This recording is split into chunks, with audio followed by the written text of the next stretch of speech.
Hello everyone, my name is MansaMusa and welcome back to my channel, and today we're back with another episode of the Comm Tower. If you missed any of the previous episodes, go check them out up top. We have, I think, 4 episodes so far covering a wide range of spaces in the Advanced Wars by Web space, everything from mapping to content creation to some of the development space.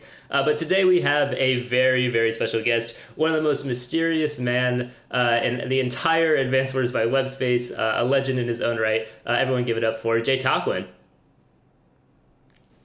Tarquin's no man, it's a mortal being.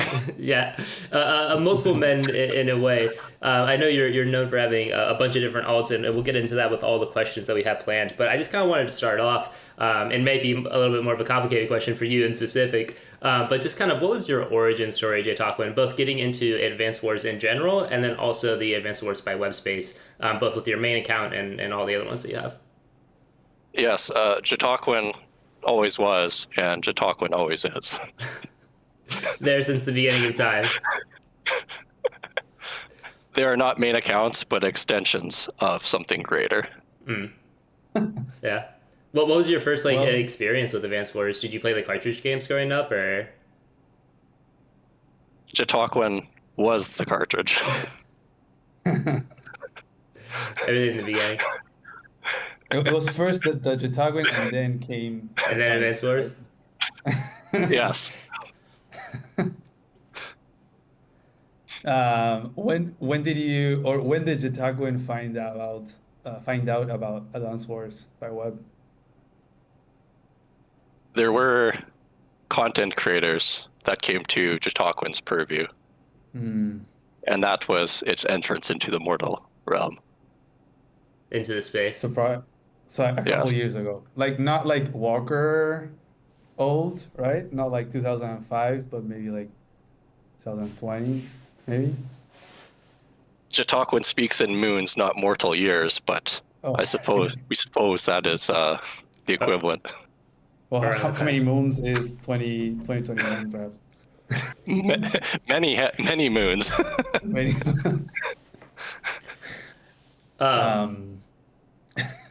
Yeah, were you an old time player? Like, did you learn when you were much younger, or is JTQWN more of a recent master of the game?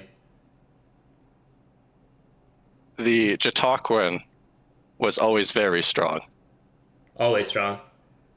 Always strong.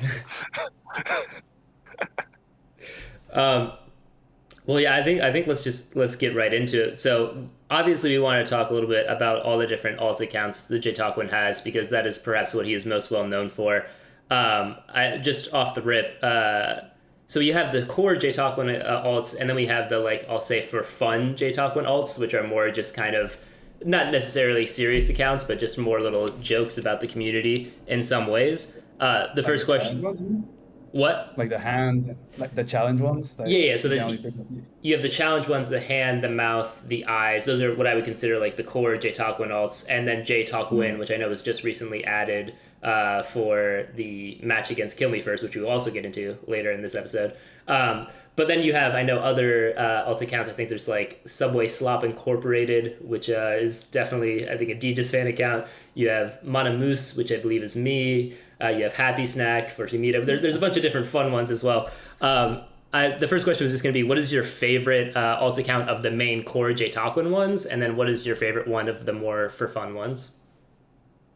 Well, first of all, the form in which you speak, the mouth of JTQWN, takes great objection to being called an alt. It is an extension of something greater, as is its other brethren. The eyes and the hand, of course, lesser to the mouth, but all are still equal in the eyes of the JTQWN. I think I know why you say mouth of JTQWN is like the best. Obviously, because of the CO that mouth of JTQWN can play, right? Yes, it has access to the greatest of powers amongst our kindred. Yeah. The eagle, for those that don't know. The cosplay currently going on, or the next JTQWN identity currently going on. Yeah, so you have the core I won't say alts, the core parts of JTQWN, but the more for fun accounts that you also have, is there any of those that sticks out to you as one that you enjoy having, or do you even play on any of them, or are they more just for fun to have? The mouth does not understand the workings of its master, but it has a theory. A theory of why they exist. Of why they exist. It's all part of a ritual to make it stronger. Have the other parts of JTQWN faced against each other at any point? There was a meeting we had, but we don't fight each other. That would be pointless. Well, kind of like a scrim, to see which part is iron sharpening iron. Or higher. See the JTQWN head, like not that the JTQWN is gonna be the top because it has no limits, right? It can pick whatever CO it wants, but the others are limited. Sometimes you have to underpick. I've seen some grim picks even as well. So our hierarchy is well established. We need not quarrel amongst ourselves, though. The most loyalty to the JTQWN is waning, as you'll see from his resignation in an important fight. Yeah. So probably, is it like eyes? No, probably mouth first, then eyes, then hand. I'm missing one though. Well, the mouth doesn't care because it's better than the other two. It leaves the other two to consider which one they think is better than the other. Yeah. The hand. It's funny because you put JTQWN on search users on the site, and there's literally 32 users that say JTQWN. Yeah.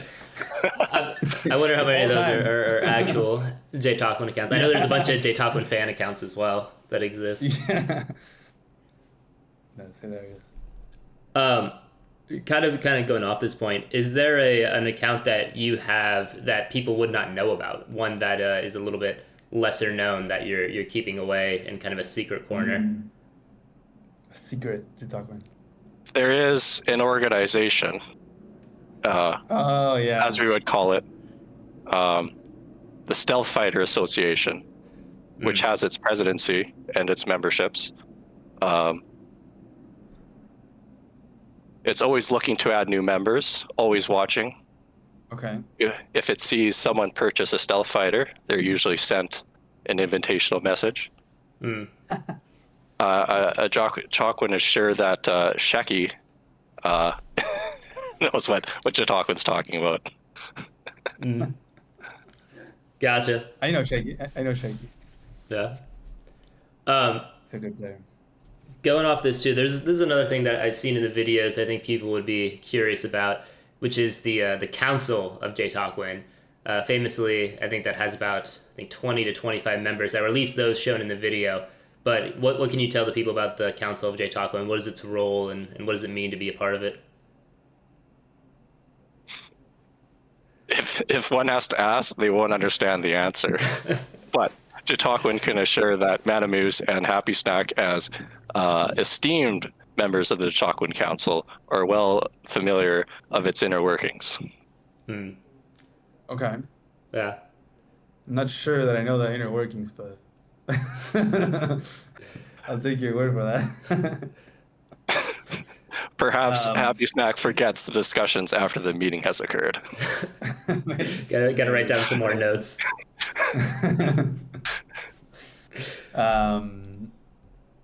Should we talk about the game that we had? Yeah, how we got here in the first place, I guess, a little bit. Exactly, because it was a gamble, honestly, right? We really wanted to have JTQWN, maybe some part of JTQWN or all of JTQWN. We never knew, but that was definitely something that we wanted. But the JTQWN posed a challenge. It wasn't as easy to get the JTQWN on this podcast. And yes, to that mouth will say, the Seaport misclick is always Thunderbird's immortal enemy. Yeah. So let's go into that game a little bit, because there might be some people that weren't following it. But yeah, to get into this game, the JTQWN proposed a 2v2 tag match for myself and Humita. and if we won, we would have you on the podcast. So a little bit of a spoiler about how that went. But that was a really, really fun game. What were your thoughts kind of when you were creating that game? Obviously, some of the COs that you allowed and what we ultimately ended up picking, but also just going into that game, because I think that's a format you probably haven't had in some of your challenge matches before, a 2v2 and also a tag match. What were you thinking going into that? Global damage is very broken, and they will certainly choose it. Yeah. Oh, so you knew. Were you anticipating the Olaf Drake double pick for both of us? Yes. Yeah. It was the unwinnable match for the hand and mouth, but they had some ideas that they might have been able to do something with. But it's always a problem when your anti-air are getting, your copters are zoning out the anti-air, because then they get the double chain super, and it's just very hard to play around. Mm. Yeah, I gotta say, the JTQWNs played incredibly well that match. I was very surprised at how much pressure was exerted. It was like we started that match, I remember with Mansa, and we are like, this is gonna be quadruple global damage, like there's no chance. But the low amount of units and just like it's base light, right? Yeah. The pressure Max was posing was crazy, and then the fear of an Eagle Super was always extremely scary. So And that's the interesting thing there, Happy Snack. Like, it was base light, but not really, because with, being two players, it's actually a four base. Yeah. And then with the income as it was actually like high funding essentially for global damage. So it was like very, very strong. Yeah. Yeah. We were talking about in our pick phase, we were like, is it ever Rachel here? Because it was base light in a way. And then we were just thinking, we're like, if the benefit of Rachel is just global damage or targeted global damage, then we should just go all in on global damage, because it's just, not only is it attacking very key areas, it would be just attacking everything on the board. Yeah, so we were thinking about Rachel for a second, but then we were like, Olaf Drake is probably just strictly better. Yeah, but for a minute there with Mansa, we were like, Yeah. oh, are we actually gonna lose this? Like, we were having the quadruple global damage, the complete disrespect pick, but at a certain point, it's like, oh, are we gonna lose the base, or is Mansa gonna lose his base once Max and Eagle front shifted all the way to the top?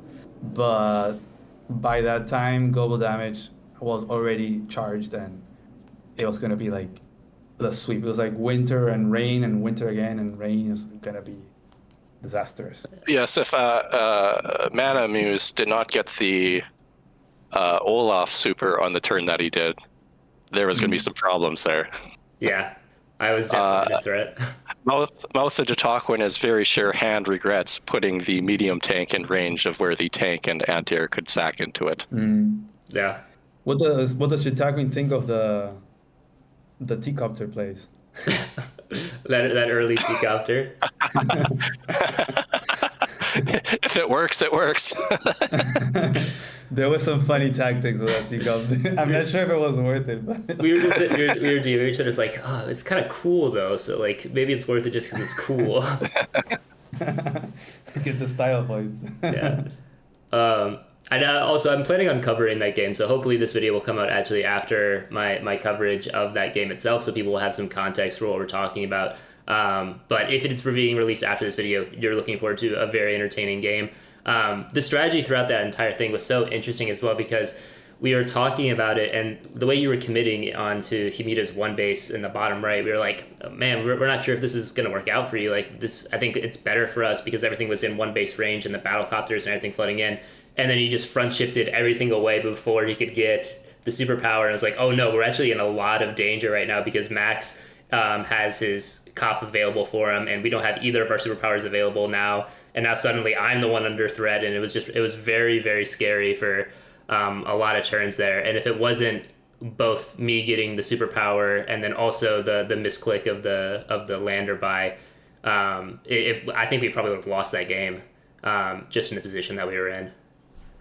Yes, Hand and the Mouth had actually planned the front shift 4 turns before the engagement happened. Yeah. You had the whole bait strategy coming together where it was just get some power for Humita and then fully rotate over to the north. Yes, it was either that. One of two things happen. Happy Snack or MansaMusa overcommit to defending the base, and then there's a front shift, or they don't, and then they lose the base. Yeah. A little bit damned if you do, damned if you don't.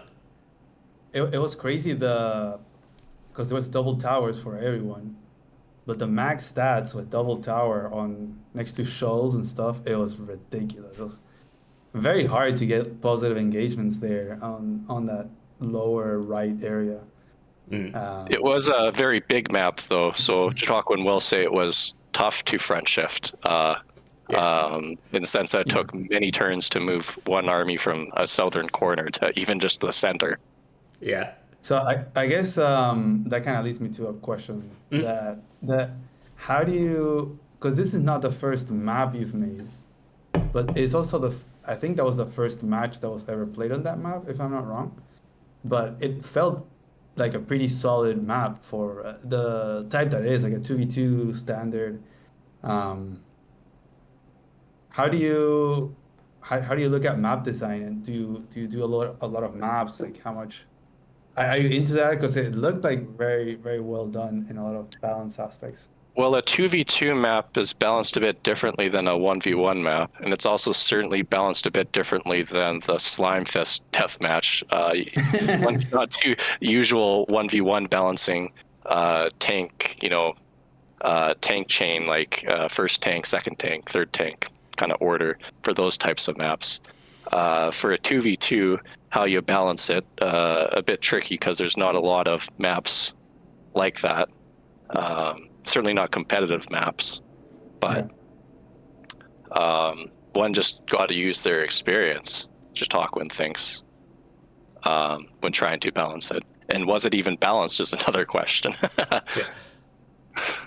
It wasn't. I guess there was a bit of a TA in a certain part. There was something with a copter and the mountain city, but it wasn't that crazy of a TA, I think.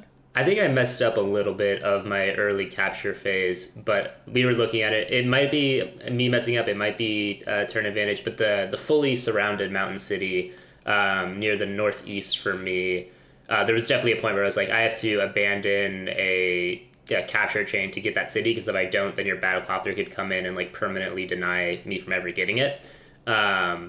And I think that was happening in the early phase. But again, I think that could have been just because I was messing up a little bit in my first couple of days of the capture phase. But overall, I think the balance of the map was very, very good. Like I really thought it played very well. I was also curious, kind of the mapping side of things. Like, do you take inspiration from other maps as well? Like, I know we'll go in here in a second to the KillMeFirst game with JTQWN's finale, where the center of the map is just caustic finale. But do you like taking inspiration from other maps, or do you get help, or what is kind of your overall process? Chautauquan would say all, if not all, almost all of its maps were based on some form of inspiration. There's another game that's similar to Advanced Wars called Battle for Westnoth, which had a competitive league in a number of maps. And the ones Chautauquan made were inspired by that other game. But it's difficult to translate those maps into Advanced Wars for a few reasons. The Advanced Wars has the square tile hexes, whereas the Westnoth is a hexagonal system. So, figuring out which tiles go where it doesn't add up as easily as one would want. There's also a lot more different terrain tiles too in the Westnoth. So long story short is you got to be a bit creative. Do you ever get any outside help from some of the other players in developing the maps, or are you just doing it totally on your own? The Chautauquan has many resources, but it all belongs to essentially the same thing. Gotcha. There's multiple Chautauquans.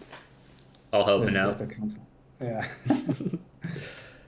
The map of the finale showdown deathmatch against KillMeFirst is bonkers. Like, what is this mess? I wonder how long does it take you to make these kind of maps? JTQWN can make a map in 2 hours. Dang. I mean, even JTQWN's finale, because that's a 50 by 50 map, right? That's like the maximum map size you can have. That one took 4 hours. Okay. Gotcha. That is I mean, that's crazy impressive, because from just watching, because I've been following that match as well, it seems relatively balanced. Like there's not too many overly weak points on the map. There was that kind of weaker HQ, which I don't want to spoil too much, but got maybe exploited, I think, by both players in the game. But yeah, kind of just going into that map or into that match a little bit. Do you think that's overall been the most challenging match you've ever played on Advanced Wars by Web, that game against KillMeFirst? Most challenging match? JTQWN's victory has been a foregone conclusion for many turns now. You feel good about the spot that you're in with the... I think there's a lot of HQ pressure coming in on the cost of the finale part of it. A second chain will be broken once Slime Fist essence is consumed. Oh. Gotcha. Dang. Okay. What about that match you had against a true boss, where it was a mirror of your favorite CO, which honestly is also my favorite CO, on that high funds map that is a mixed base, doesn't have airports, can't remember its name. Map of Mosa. That's not its name, yeah. but it's what JTQWN calls it. Map of Mosa. Yeah, like Mosa, yeah. I don't know, any comments on that match? Because that was pretty wild how he had these huge armies of Eagle and then the base trade into like a stare-off in the middle. How do you go about planning that? The Thunderbird mirror is a dance for only the brave. The way you play it will depend on the map for sure. With that map, there's an interesting dynamic with the corner base, the top right one and the bottom left one, where if both players establish that chain that connects their two base side with their upper or their other one base side, it leaves the two bottom corners bases very, very vulnerable, especially in a Thunderbird mirror match where mega tanks can't even really save it from a bunch of Neos, because they can just do a Kaka strike and then the base is gone. So it became a first mover advantage where who was able to first take that base and make the first play. And you have to be careful though, because even though the Thunderbird very strong, if you try to pressure that base too quickly, the mega tanks can just win, and then all of a sudden you've allowed this player to build the mega tanks and have the tempo from that, because now you have to retreat, and then it's not a good situation. So it's the timing of when you pressure that base was crucial, and JTQWN was just one step ahead, and that was all it needed. That was crazy. There's been a lot of matches, I feel like, in the past year, that you've been in that have been pretty wild. I remember casting that the match you had against Shippy. I think it was the round one of the Mariner Cup. Yeah. Where you pretty much gave up your base, like no resistance whatsoever. JTQWN was just making infantry in the top right, and like they were getting leading Happy Snack exclaimed, "JTQWN, what are you doing?" Oh yeah, I think I saw that. Yeah, that is wild. Like you never see anyone go for such all-in plays like that. And it's funny because you never see someone do that, the other player expects for there to be a resistance, like for a medium tank to be built or whatever. And so in the end, it ended up being a bit of a over-investment from the attacker because it was only infantry. And then JTQWN had like massive army on the bottom, and then base trade into, unmixed, which just benefits Eagle. I thought that was pretty wild. The Muscle Man versus Thunderbird on that map, like it's not a great Muscle Man map. In the sense that JTQWN's very sure the Snowman just crushes Muscle Man every time. But but that doesn't mean that he's bad against Thunderbird. Actually, Muscleman's probably very good against Thunderbird on that map, even though the artillery, puzzle thing there doesn't really work well for him. But when it is a mixed base setting, it's very hard for the Thunderbird to do anything. Yeah. Chautauqua's sure that Shipper B probably could have won that if he built a heavy tank in the bottom corner base that Chautauquan was all inning with its army, and maybe avoided the Caw strike that one turn. There was a copter sack onto an anti-air, or even two that were allowed that made that possible. I've noticed you have or Chautauquan has a way of just like accumulating infantry in an area and just taking the time, just waiting and waiting until there's literally like 10 infantry. There's a ball, and then it moves forward and starts attacking like city flips, comm tower flips, or bases even. I noticed it on our game where Eagle at the top left was like just sitting on the mountains, and then eventually it was like, okay, there's a lot of infantry there, and also in the HQ area there was like 10 infantry, and then eventually there was an arty build and everything, and just like a lot of people are like, oh, this is just infantry, but infantry are very dangerous, and once there's enough, there's like a certain threshold, plus a couple of vehicles that you throw in, and that's a hard to yes, ideally the Thunderbird never fights and just accumulates value to infinity. True. Just waits.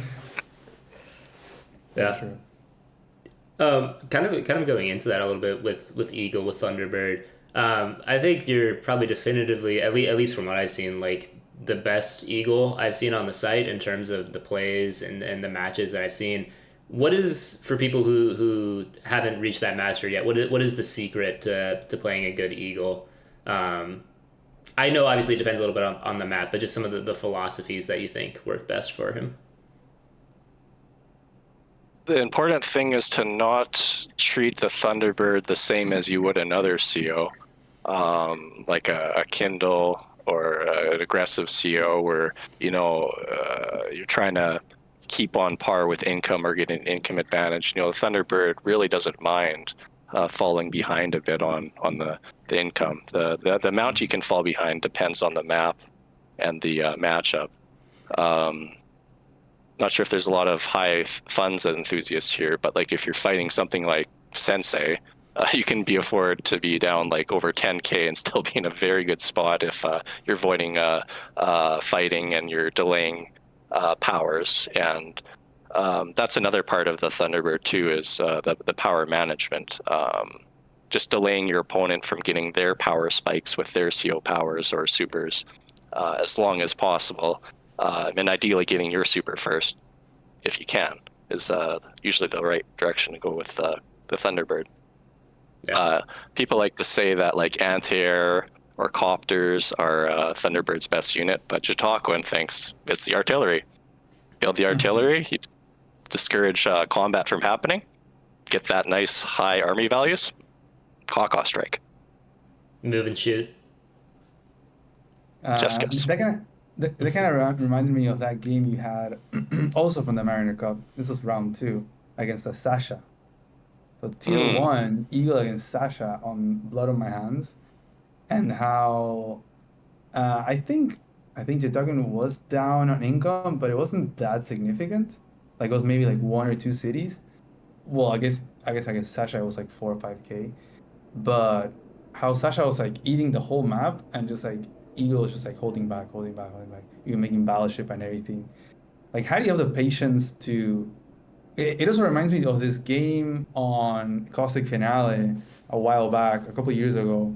I can't remember who it was, but it was against the Kindle, and I was just like holding, making rockets and arties, and then eventually just lightning strike comes around. It's inevitable. It's just too much. Like, how do you have the patience, or how much do you move plan, I guess, on scenarios like that?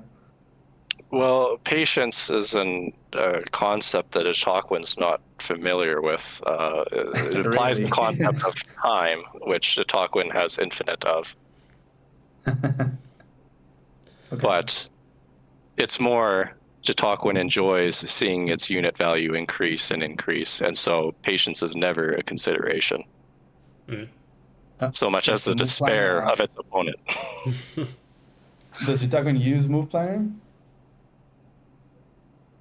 The Jataquin has its eyes, which see all outcomes. Okay. I will take that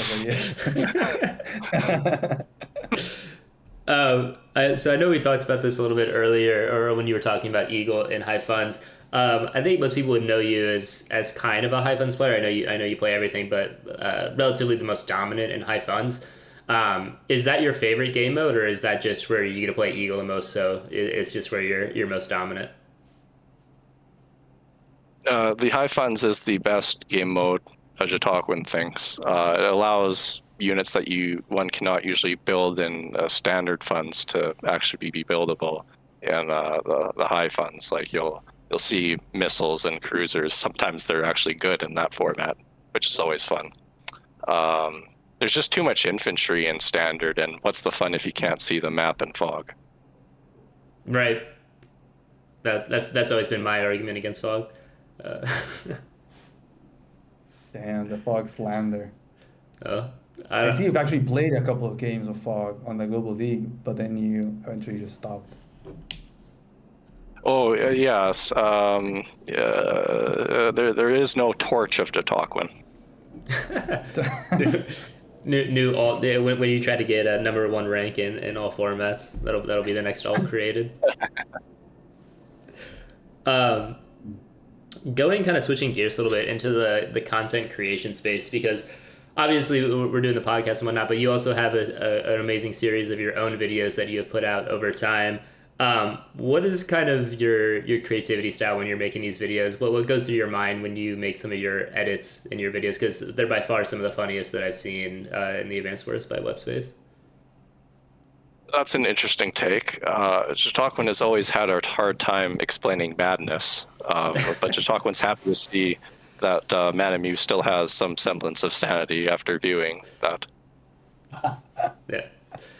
Yeah. The inner workings of the videos is definitely a fun experience to unravel as a viewer. I really I think my favorite bit of all time was the Deej's stealth fighter hate bit, where it progressively gets more and more anti stealth fighter, and then you just go into I don't even know what map you're on, but you're just showing why every point is doesn't make sense at all, and the stealth fighter can be as good as it wants to be in certain situations. I thought that was an A+ edit. Yes, Jataquin's very fond of Deej, and the stealth fighter hate is something that Jataquin enjoys playing upon. Yes. Yeah.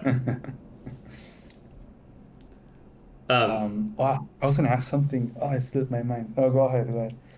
Yeah, I just kind of following up on the kind of YouTube side of things, but also a little bit on the site. What are your goals both for your YouTube channel and then also just your different accounts on the sites? But what does the best next year for you look like?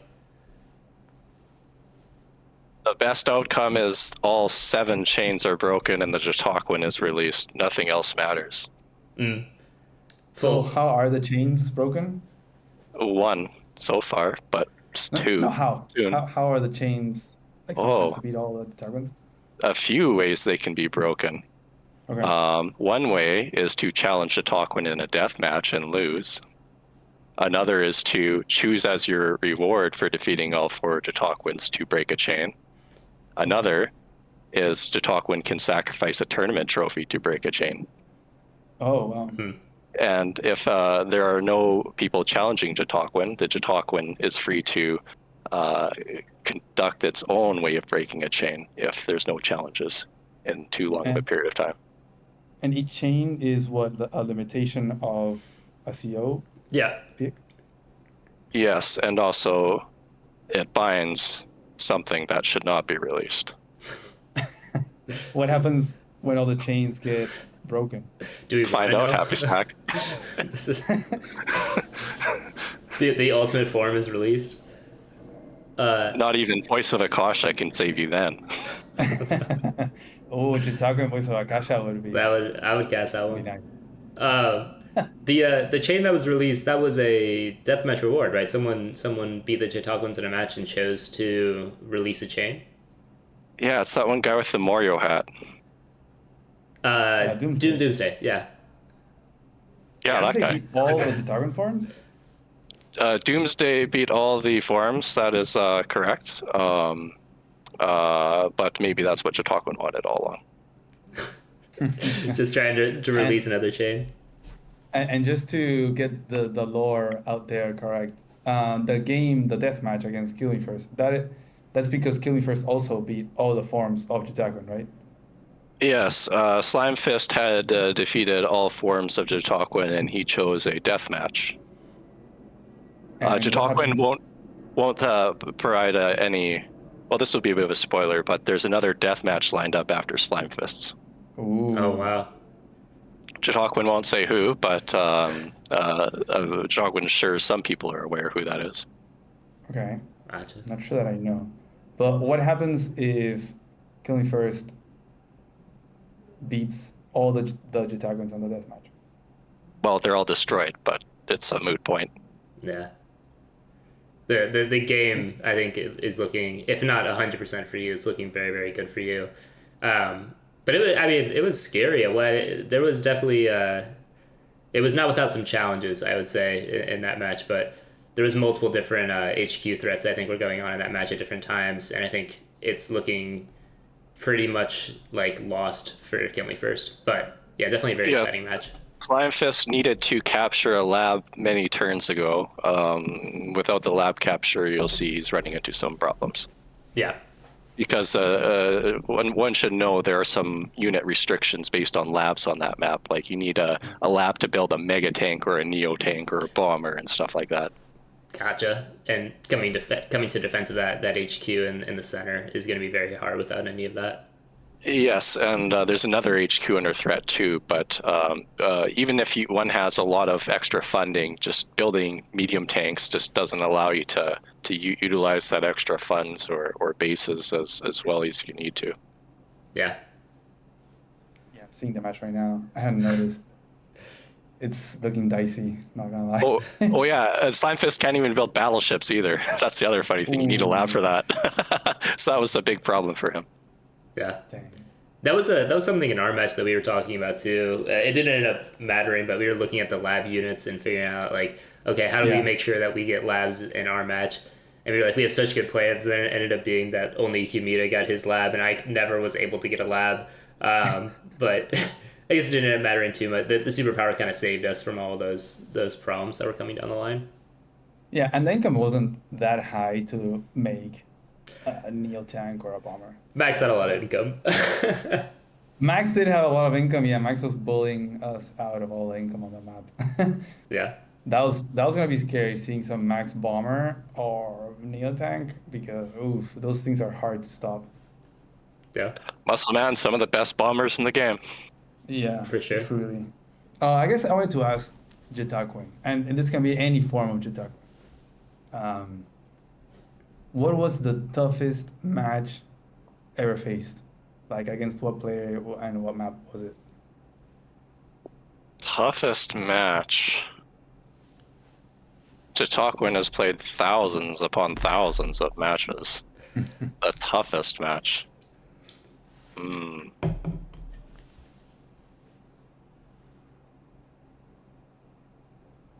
Probably against like DeadFS.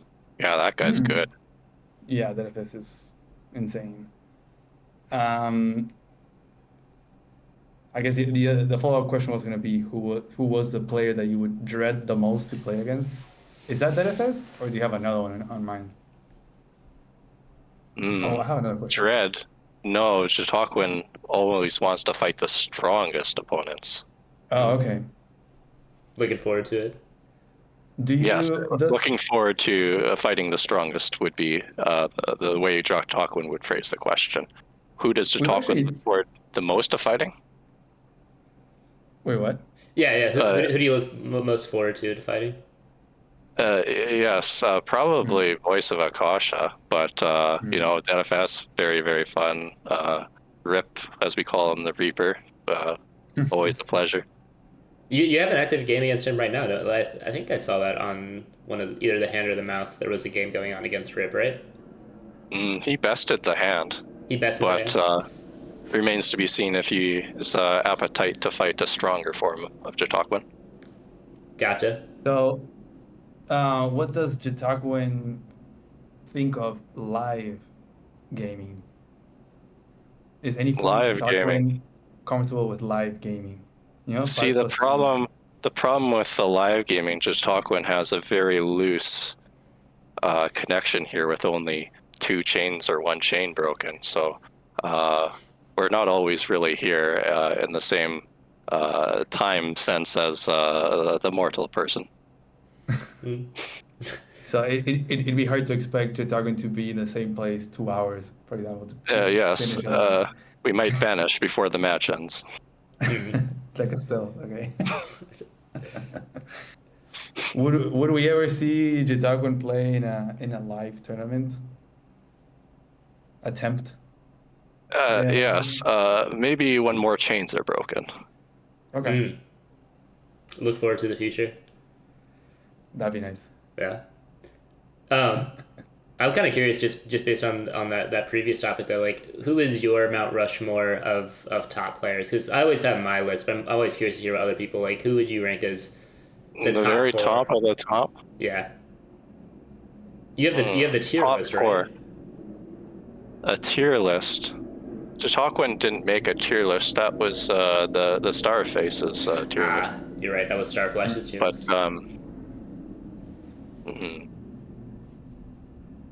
One cannot really go just by ELO and establishing the best of the best. Yeah. And there's some players that are very strong but inactive. Yeah. And there's the other thing of trying to compare fog players to standard or high funds players. For sure.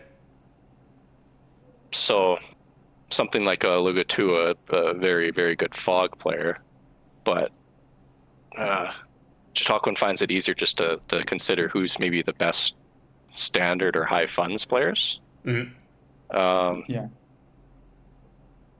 Who would that list be? Yeah, DFS would be there.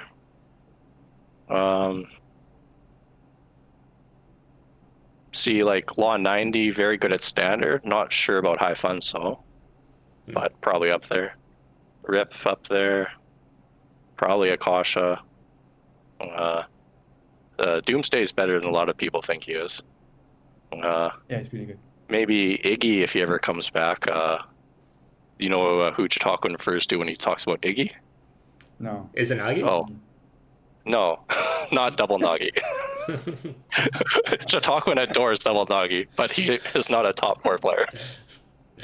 I didn't know how much respect you were giving to Grit. JTQWN was trying to refer to Inkugark, who JTQWN calls Iggy. Oh, Gotcha. you're right. Yeah. That is a name we haven't heard from in a while. It's been a while. Yeah. Lord Clefairy. There's a lot. It's hard to reduce it to just 4 for a number of reasons, and there's a lot that JTQWN just not thinking about, but probably should have mentioned. They knew who they are. Yeah. Has JTQWN ever faced Shasha? The high funds? No. He's one of the Chinese players, right? Yeah. Yes, JTQWN would like to face them, but perhaps they would time out before the match even began. Yeah. Yeah, it is very likely. But man, that's a good player right there. Speaking of some of the old dominant players coming back, I just saw that X1234 is going back into some matches. I think they have a match going on right now against Poland. But that was another name who I know was like really dominant back in the day, and it's cool to see them coming back to the scene. Yeah.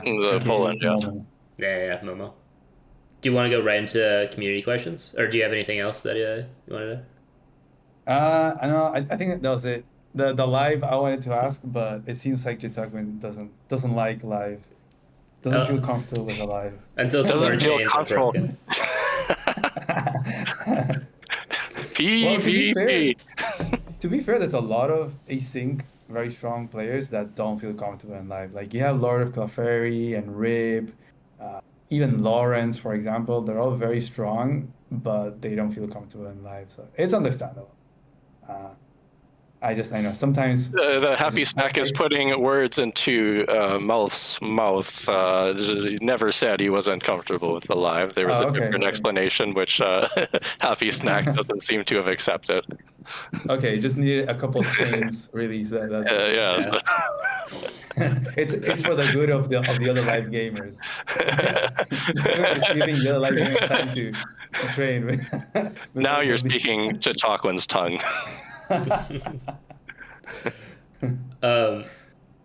Yeah, let's go right into the community questions here, because I think the first one might be the most important for lore reasons, which is does the JTQWN have pronouns that it prefers? The question was not heard by JTQWN. There's a bit of a disconnect there. What was the question? Well, does the JTQWN have pronouns that it prefers to be called by? Oh, JTQWN is it. It's an it. Okay. Yeah. More. That was what people were assuming, but I was like, it could have been literally any answer possible. I was not ruling out just eagle in general. I thought, or thunderbird. That was one that was higher on the odds list. The second question is something that I think we covered a little bit, but maybe didn't get the full answer, which was, what was your favorite video to make that you've posted? Oh, a favorite video? Yeah. Oh, probably the one that covers the death match. Yeah. That might have been the fourth one. Mm-hmm. The one introducing the game against KillMeFirst? Yeah, but I mean, there's certainly parts of the video JTQWN really enjoyed in other ones, like the most recent one with the double Neo. Yeah. Fuck, that's stupid.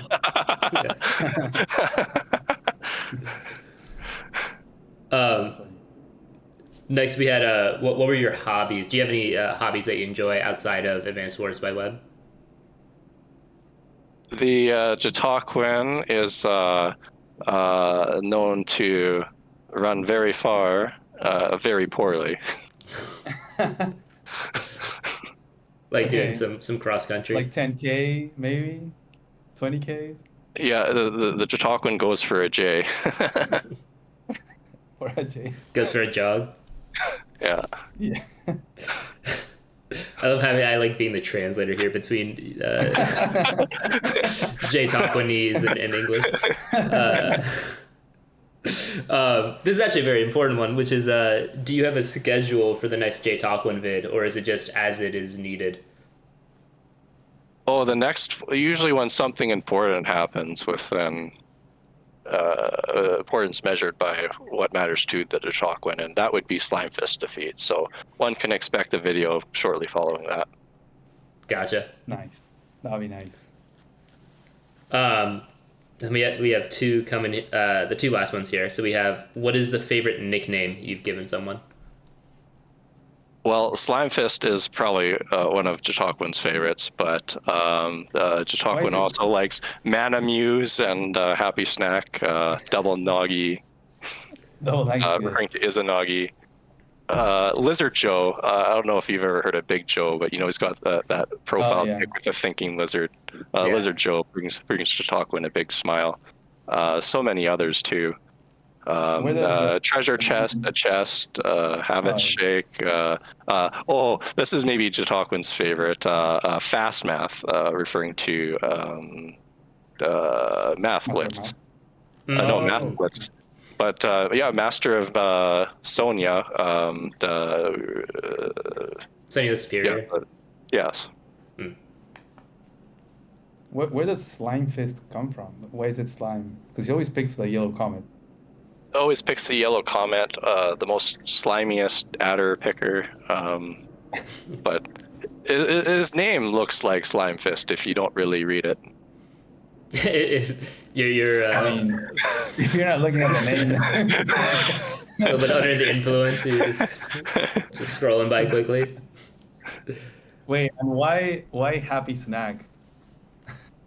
So the Humita is, Jashawin understands, a South American delicacy, a very happy snack. Yeah, it's more of a meal, but yeah, I guess you could call it a happy snack too. This is lore that I didn't even know. This is groundbreaking for me. Yeah. Yeah, it's a very traditional, like a regional dish. In South America. But Humita's very happy when he has that dish, right? Yeah, for sure. Yeah. I mean, yeah. Happy snack. Exactly. Okay. And then finally, maybe most importantly on this entire list, what does JTQWN mean, and where did it come from?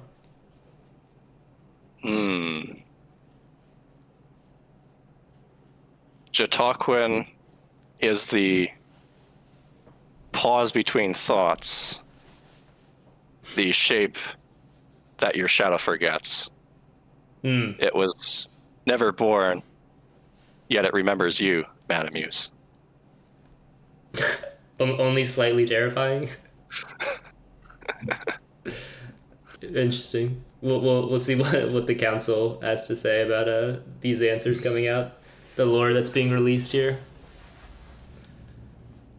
So, did you have any others, Humita, that you wanted to ask, or do you want to go to an outro? I'm just wondering if I feel like most people probably think JTQWN are like initials of something.